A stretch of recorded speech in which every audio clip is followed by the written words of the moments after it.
Right. That way it'll be 2 videos and it's like you don't have to read through the whole thing. All right, so today then, as I said, we're gonna wrap up hopefully with the lecture notes. There's quite a bit to cover, but it's all related to block ciphers and symmetric key encryption. I'll kind of summarize a few things, formalize, and then we might do an exercise like the ones we've done in the past. Remember, those are participation points. That's how you earn that 10% of your grade, right? By being in the class and doing the exercise. All right, so pay attention. It should be a fun problem though, like we did before. Okay. All right, so let's get started then. So we're talking about block ciphers. Okay, and so I'm gonna just dive into a few basic concepts. So in particular, modes of operation is one thing that we're going to talk about today, right? So if you remember, when we were doing encryption, you do something like AES, right? And then you do maybe 128-bit, and then the mode of operation, right? So the mode of operation was CBC, yeah, exactly, or ECB, OFB, right? Yeah, right. And so these are the modes of operation. So today we're going to like look at a little bit in more detail how they work, but it's basically just ways of moving the blocks around. Okay, that's basically what it is, and that's kind of what we're going to look at. So the modes of operation, so there, as we've established, there are different ways of breaking up the message, such as ECB. So we know with ECB, which is called the electronic code book, so we've looked at this one a lot, to establish basically or motivate that it's not a very secure algorithm, right? So that's one thing you should remember. This is the one where we could see the triangle and the circle. As I said, it's called the electronic code book. So basically the idea is that we have plain text, and then we have the cipher. Okay, and really we break this into blocks, right? So we have a block like this, and then you're going to break it up, right? And you have like M1, M2, and then you basically end up with the equivalent blocks over here, but encrypted, right? Using something like XOR, for instance, which is the operation that we have seen already how it works. So this is going to give you C1 and C2. What is the problem with this approach? The problem is, and you guys can probably tell me already, what happens if M1 equal M2? What would you conclude then about the cipher?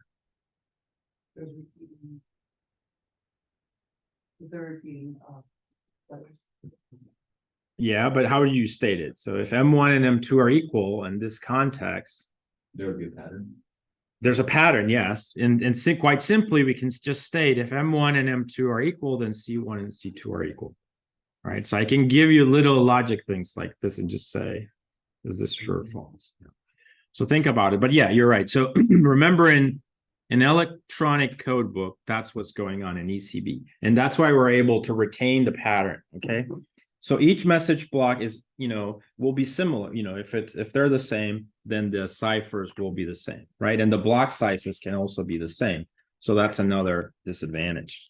So this is why we would consider it to be insecure, as we have seen, because remember, it will not meet the condition that established by Claude Shannon. There's another question I could ask, right? What did Claude Shannon say? How do you identify that you have a secure cipher? What was it that Claude Shannon said? Without the equation, just in words. If you can't tell anything about what it is. Right. You can't tell anything about the message from the cipher. Like if you capture the cipher. Exactly. Very good. Exactly. So that's a good answer to that question if I was to ask it, for instance. Or I could ask you, what does the equation mean? Or I could say, write the equation given the text. A lot of ways of asking that question. All right. So So exactly, you don't want the attacker to learn anything about the message from the cipher. The picture example was just, like something like this. If you remember, basically what that said is, maybe I should do this in another page. We had the original, I'm just going to kind of like make this up here, but you had something like this. That's supposed to be an image. Okay, so if you have, let's say, and it's 55, 55, 55, 55, right? That's like pixel values in an image. Then when you encrypt this image, it still retains some values, right? So we get the exact same image.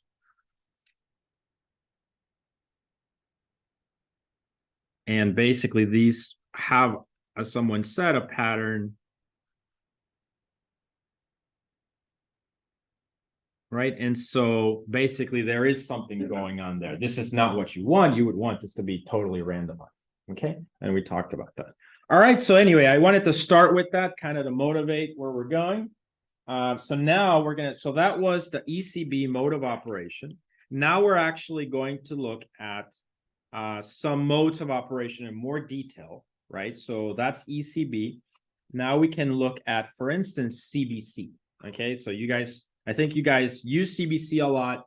You saw that when we did the images, it seems like we couldn't tell anything about the original images, so you probably deemed it to be the good one, right? And you kind of used it a lot. And so we're going to go over that one. So this is important because understanding this logic is going to be important, as this is what we're going to implement in code. So our third script that we're going to do is going to be really to implement this mode of operation, CBC, okay? So even though I'm going to talk about DES today, the data encryption standard, which if you remember, I told you was broken, right? Remember we said something like that, like in 2000, DES has been broken. It's also, we said, is the most studied algorithm. Okay. Really? What happened? The Zoom is still going. Back. It's back? Oh, okay, great. Awesome. All right. What was I saying? I'm sorry. Completely forgot. DES. Oh yeah, right. So DES, right? So we talked about DES and it's been broken basically. So I'll talk about DES today. If you guys want to implement DES for your term project, for instance, that's a nice term project that you can implement. But it's not what we're going to implement for the homework, right? This homework will probably be due a week from next Thursday after the exam. But we're just going to continue the same thing we've been doing. So we did substitution cipher, right? Then we did a hash algorithm with XOR. And as I said, we used the same encrypt function going forward, but not in reverse. So now we're going to take it a step further. And this third script will be, and it's kind of the final of this sequence, will be the taking it forward and backwards. All right. But also considering CBC. We don't want to implement ECB because it's insecure. Instead, we want to take a look at how we can implement CBC. Now, in the past, I've had students that have used that algorithm to encrypt images. So it's not difficult. The algorithm works, right? So, I leave it to you guys to encrypt other things, but I'll provide an example just to encrypt the file, okay? But it should be very easy to do. All right, so anyway, so that's the goal. So we're going to talk about CBC. I'll do a diagram basically, which is the way that you can more easily explain CBC, and that will become hopefully obvious, and then you can start to think about it in terms of the code. So as you know, right, so the idea with block ciphers is that when a message is too long, right, to encrypt, we're going to break it into blocks, right? So we break things into blocks when we have long messages. All right, so the message is divided into blocks of correct length, right? We've established that we have a length, okay? And that was, I think in the examples, we've used like 8 or 16, etc., right? So that has been a common thing. And then given this and given the message, we find out the number of blocks that we have. The last block, what happens to that one usually? Padding, right? And you guys had a problem. Also, I think I've corrected most of your homework assignments. So if you have any questions on those, let me know. All right. So yeah, so we're going to have padding as well. Okay. So this doesn't change. And this is part of block ciphers, even if it's CBC. Now, the thing is, this is the mode of operation. When we have one of these algorithms, we say that these block ciphers use a chaining mode. Okay, so that's really the description of it. When we talk about a block cipher, I'll say that. So the block ciphers in symmetric encryption, remember this is symmetric, the block ciphers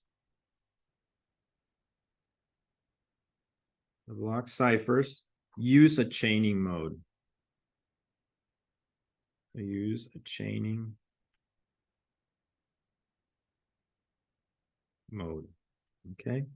That indicates how to encrypt the blocks. Okay, so this is the trick, and this is what's going to make the algorithm a little bit harder now, but also what provides the security. All right, so the block ciphers use a chaining mode that indicates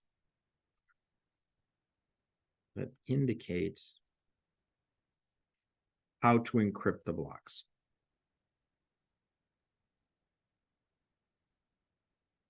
How to encrypt the blocks.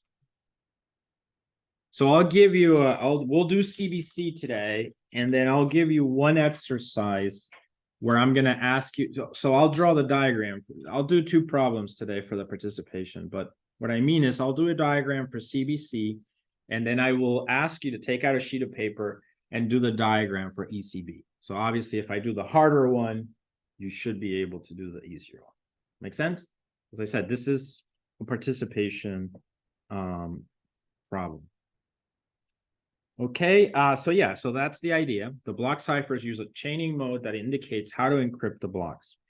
Obviously, you have, something like this, right? A message of a specific length. And now you're going to have your blocks M1, M2, M3, ... until Mn. And what you're going to want to have is the cipher, which is also made up of blocks, which would be C1, C2, C3, ... Cn, right? That's what we're going for.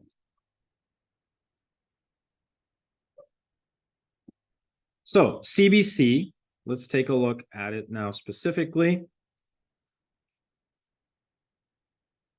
Stands for the cipher block chaining. Okay, so that's the official name of it. So it's going to be cipher block chain. Chaining. So the plain text is divided into blocks, and then each block is XORed with the previous block to get the ciphertext block. So in ECB, we weren't doing that, right? We weren't using the previous block to encrypt the next block. That's the difference, okay? Whereas in CBC, I'll repeat, each block is XORed with the previous block to get the ciphertext block, okay? And of course, this means that for the first block, we need some block to come in from somewhere, and that's what we call the initialization vector. Do you remember you had that in your little OpenSSL command, and when you type ECB, you didn't need it, and it said it's something like, I don't need this, and then when you do CBC, you did have the initialization vector, and that's only because since each block is XORed with the previous block, the first block needs a previous block. What is it? The initialization vector. Does that make sense? Yeah, go ahead, please. So then does it matter how many characters long? You want it to be of the same block size, or maybe the algorithm. So if you're implementing the algorithm, like in Python, yes, it has to be the same size. It could be that OpenSSL lets you put in whatever size and it's going to shrink it or something. So it just depends on the implementation. But the algorithm itself, yes, because it's an XOR operation. Make sense? All right, so good. So now let's just do the diagram, right? So let's do the diagram for CBC and let's think about it. And then you guys will do the diagram for ECB like an exercise. All right, so the diagram for CBC should be something like this. So we've got a message. This is usually how you draw these things. So I'm assuming I'm just going to draw it for 3 blocks, okay? But it should be consistent. So I've got 3 blocks, which I'm going to label plain text 1, 2, and 3. So this is plain 1, plain 2, plain 3. Okay. All right, and now the XOR operation happens here. So we're going to have a little box here that says blocks, the encryption, block cipher. So it's actually, I'm just going to do this. With an XOR operation, the plain text slides down, and then here I'm going to have another XOR operation. And this goes into this XOR operation. Usually people put this box here to indicate the encryption or something, but it really, they're the same thing, okay? They're basically the same thing, 2 XORs, okay? And then finally out here, you get the cipher. And I'm going to call this one just C1, ciphertext 1, okay? Now the trick is you have what? 2 things in your OpenSSL command, which were what? The key and the initialization vector, right? So the initialization vector can come in here, for instance. So that's the initialization vector. Let's draw it as a vector, actually. It's a block. Do you see that? So then the plain text and the initialization vector get XORed. And then you have a new, like, temporary cipher. Do you see that? And that slides down to this next XOR. And what makes sense in your mind that should come here? The key, very good. The key, which is another block that you have, and this is really the important thing. So this is why the box is drawn here, because this implies that this, for instance, is related to the key, so this has to be secure. Also, it could be DES, and DES is not just this. Okay, DES is a little bit more than this. Okay, but at the end of the day, a block goes in and a block comes out. What you do with that block beyond the XOR, it depends on the algorithm. Got it? Does that make sense to everyone? So that's why that's called encryption, basically. Right? So let's add an E, I think, to kind of illustrate that idea. Whereas here, that's not so necessary, and it's just an XOR operation, for instance. Okay, all right, so now let's think about what happened here. So let's see if you guys can fill in. So obviously, we would want to repeat this over here, right? We have a similar idea. There's some XOR, but there's an encryption algorithm associated with this. We want to have this like that. So the P2, the plain text 2, slides down, and then it's going to slide down here, and then it's going to come all the way down here, and that's what we want to be C2, right? So what are we missing here? The key, right? Where does the key go? Here, right? So we have the key block like that, right? And then what else? Here, right? So what goes here? P1? C1. C1, by the definition, C1, right? So then, and that's it. That's CBC. It's that simple. And then when you implement this in the code, that's remember, that's the mode of operation. But it could be AES CBC, or it could be DES CBC. And that's what's reflected in this box over here that requires the specific algorithm that you're using. Got it, guys? All right, let's do the last part. And then, as I said, what you guys have to do in the problem is you got to draw this diagram, but for ECB. Okay. And your understanding is that ECB is not secure. This makes it secure. So how would you draw it? Okay, so I'll give you guys like 5 minutes to do that, and then we'll go over it and we can discuss. So let's complete this part. All right, so this is the box again, encryption. We have an XOR operation here, of course, and then the XOR operation over here. So this P3 slides down. We know that the key comes in here. So that's the key. The output should be C3, of course.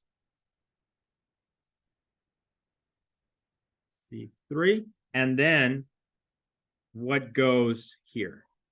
C2, right? So C2 would be the input. So the exercise, the code homework that we will do is basically implementing this exact same algorithm. So it'll have two challenges, maybe, or not.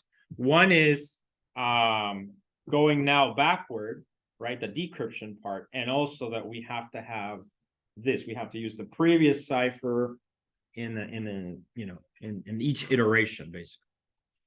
Any questions? All right, so it seems like CBC is clear. So now I'm gonna pause. I'm gonna just give you the problem, right? Remember, take out a sheet of paper. I'll repeat. Put your name on it. This is not a quiz. It's just a participation exercise, but this is how you'll earn those points. Do a good job, obviously. And I just want you to draw this diagram for ECB.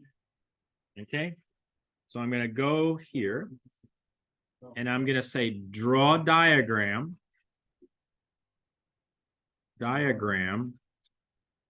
for ECB. Do you guys get it? If you want, I can show you the other diagram for your reference, or I can just leave this, but huh? The other one? But you guys understand the question, right?